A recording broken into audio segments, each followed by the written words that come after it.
Hello, everyone. My name is Duncan Olson, and today I will be reading the Sneetches by Dr. Seuss. Now, the star-belly Sneetches had bellies with stars. The plain-belly Sneetches had none upon theirs. Those stars weren't so big, they were really so small. You might think such a thing wouldn't matter at all. But because they had stars, all the star-belly Sneetches would brag we're the best kind of Sneetch on the beaches. With their snoots in the air, they would sniff and they'd snort. Will have nothing to do with the plain belly sort. And whenever they met some, when they were out walking, they'd hike right on past them without even talking. When the star belly children went out to play ball, could a plain belly get in the game? Not at all. You only could play if your bellies had stars, and the plain belly children had none upon theirs. When the star-belly Sneetches had frankfurters roast, or picnics or parties or marshmallow toasts, they never invited the plain-belly Sneetches. They left them out cold in the dark of the beaches. They kept them away, never let them come near, and that's how they treated them year after year. Then one day, it seems, while the plain-belly Sneetches were moping and doping along on the beaches, just sitting there wishing their bellies had stars, a stranger zipped up in the strangest of cars. "My friends," he announced in a voice clear and keen, "my name is Sylvester McMonkey McBean, and I have heard of your troubles, I've heard you're unhappy, but I can fix that. I'm the fix-it-up chappie. I've come here to help you. I have what you need, and my prices are low, and I work with great speed, and my work is 100% guaranteed." Then quickly Sylvester McMonkey McBean put together a very peculiar machine. He said, "You want stars like the Starbelly Sneetches? My friends, you can have them for $3 each.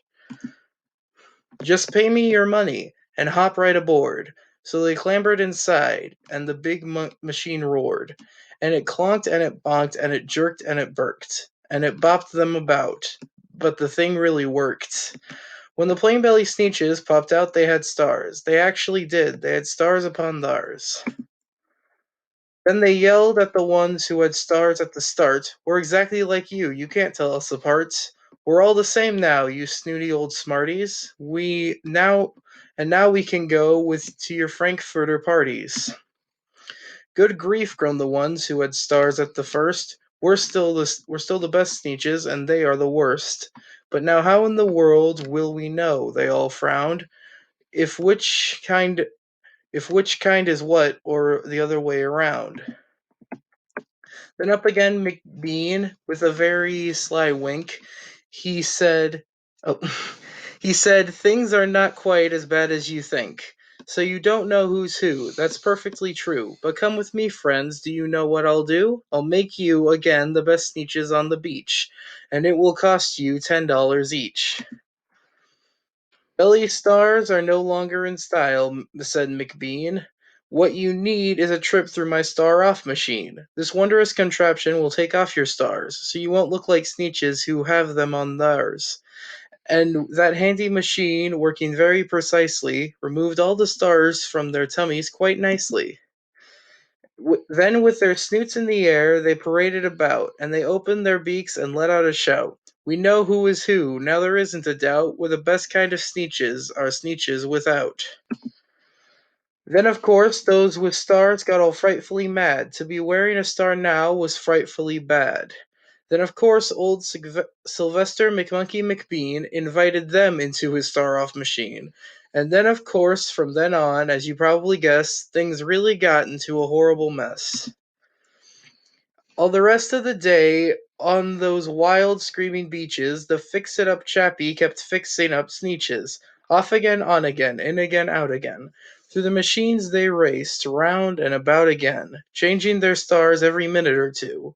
They kept paying money, they kept running through, until neither the plain nor star-belly Sneetches knew whether this one was that one, or that one was this one, or which one was that one, or what one was who.